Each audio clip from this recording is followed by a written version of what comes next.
सदगुरुदेव की जय। सदगुरु श्री कबीर साहब जी कहते हैं कि ये संसार फूल बगिया है। जैसे फूल बगिया में अलग अलग प्रकार के फूल खिलते हैं, गेंदा के, चंपा के, चमेली के, कितने फूल खिलते हैं, गुलाब के। कोई कांटों के फूल होते हैं, कांटे भी होते हैं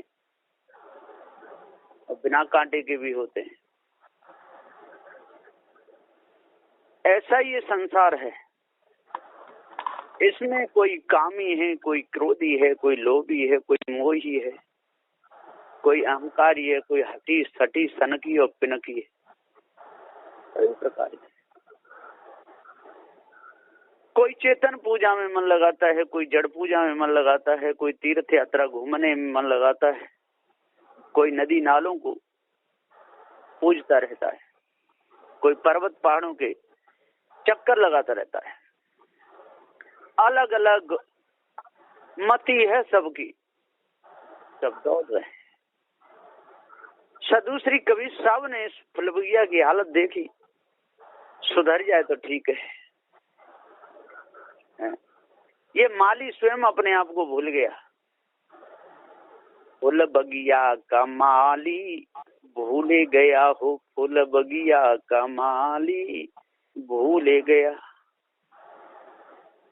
ये बगिया है अनादिकाल की, यह बगिया है अनादिकाल की।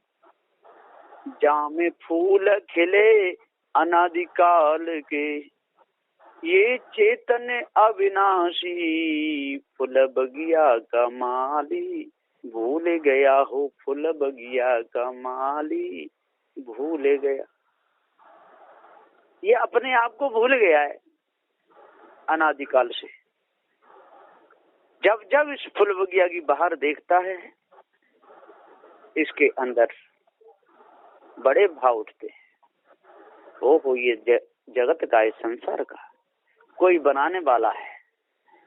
देखो कितने अच्छे फल बनाए हैं, कितने अच्छे फूल बनाए हैं, कितने पेड़ पौधे बनाए हैं, नदियों में जल बह रहा है। हे प्रभु, नीला तेरी अजब निराली है। फूल बगिया का माली भूल गया, अपने आप को भूल गया, धोखे में पूरे समय को गमा रहा है। बंदी छोर सदगुरु श्री कबीर साहब जी कहते हैं कि हे फूल बगिया के माली, तू अपने आप को जान।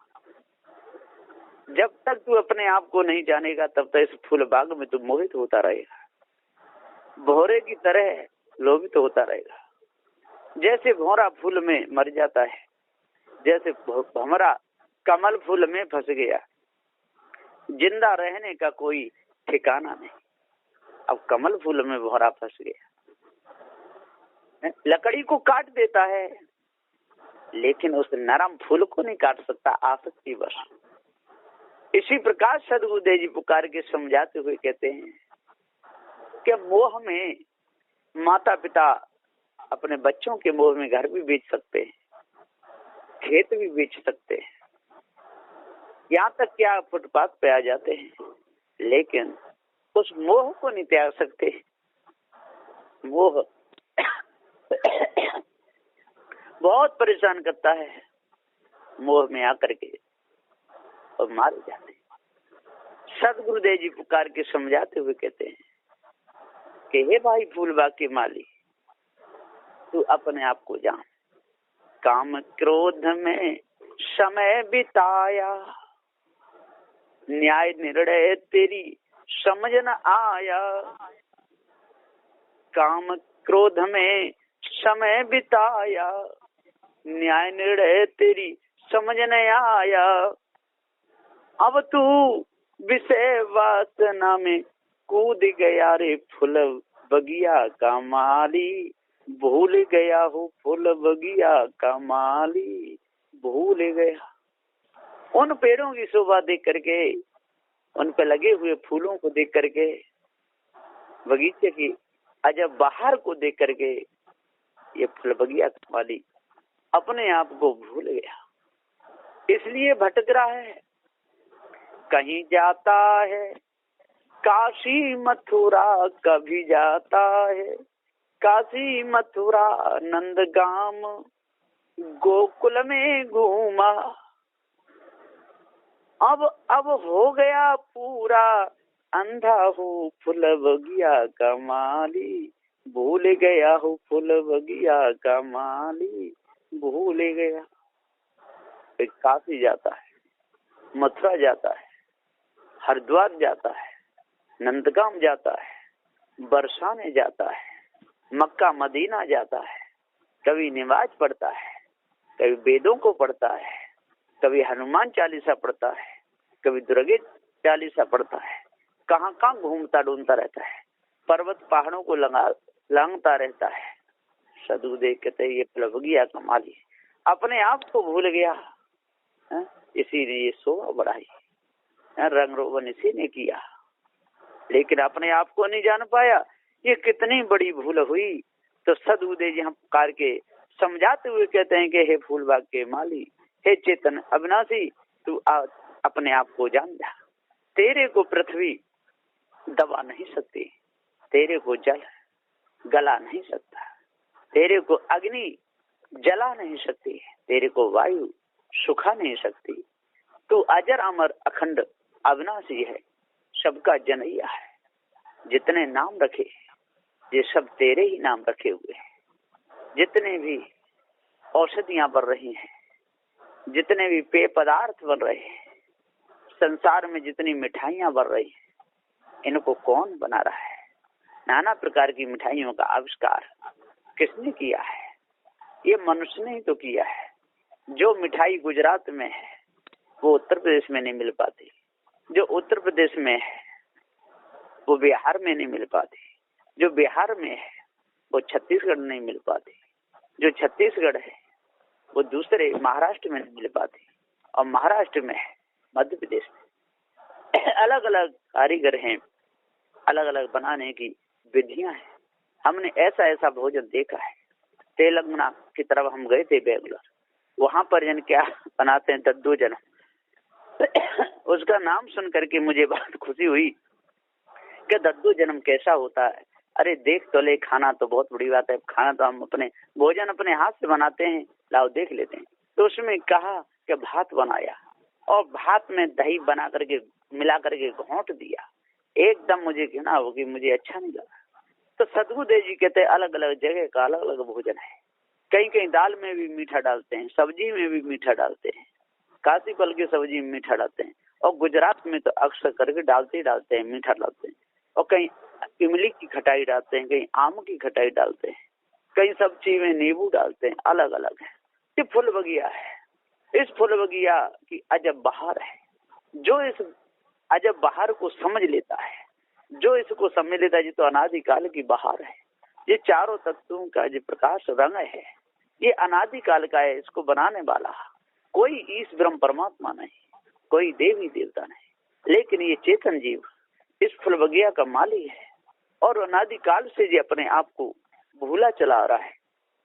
यदि आज ये अपने आप को जान ले, इस भ्रम को अपने अंदर से निकाल दे, तो इस अजब बहार से, इस फूल बगिया की बहार से बच सकता है, अपने आप को जान सकता है।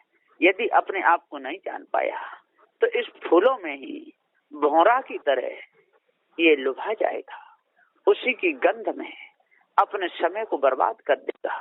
विषय वासना, भरम भूल कल्पना इसको खा जाएगी। मायावी गुरबा लोग, विषैले लोग, विषैली स्त्रियां एक दूसरे को बर्बाद कर देती हैं। जिनको ज्ञान हो जाता है, जिस घर में पारखी संत गुरुजन आते रहते हैं, सत्य न्याय निर्णय का उपदेश सुनाते रहते हैं, काम क्रोध लोग से बचने का उपदेश देते रहते हैं, जड़ चेतन का पूरा भेद बता देते हैं, वो ही उबर पाते हैं इस भ्रम भूल कल्पना से। नहीं तो उबार नहीं होता है। मनुष्य मनुष्य से घृणा करता रहता है, मनुष्य मनुष्य से छुआछूत करता रहता है, मनुष्य मनुष्य की गंदगी को चाटता रहता है। मैंने देखा है जब छोटे बच्चे अपनी माँ की गोद में खेलते हैं या पिता की गोद में खेलते हैं, तो वो बेटा पिता के मुख में अपना मुख दे देता है और बाप भी बेटा के मुख में अपना मुख देता है। पूरा दिन वो बेटा पिता के गाल चाटता रहता है, माँ के मुख को चाटता रहता है। माँ भी उसके मुख में कभी जीभ दे देती है, कभी अगुली दे देती है और झूठी रोटी भी दे देती है। वो मुख में से निकाल देता है, उसको भी खा लेती है।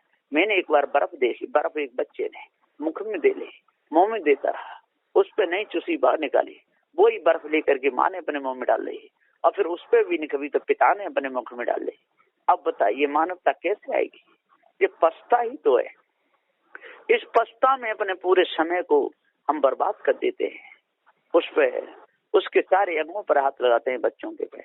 बच्चे भी माता पिता के पे लगाता है, वही हाथ मुख में देता है, माता पिता भी मुख में दे लेते हैं, उसका मुंह तक चाट लेते हैं। एक तो मैंने एक जगह देखा, सत्संग में गए थे, इस घर में ठहरे, काला कुत्ता था, बच्चे खेल रहे थे। अब कुत्ता भी खेल रहा था और बच्चे भी खेल रहे, कुत्ता कूदे तो बच्चे भी कूदे, बच्चे कूदे तो कुत्ता कूदे, वो उसके ऊपर वो उसके ऊपर।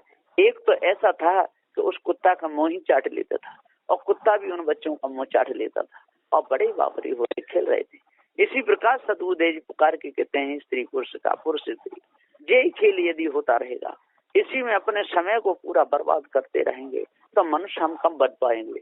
मनुष्य तो हम बन ही नहीं सकते।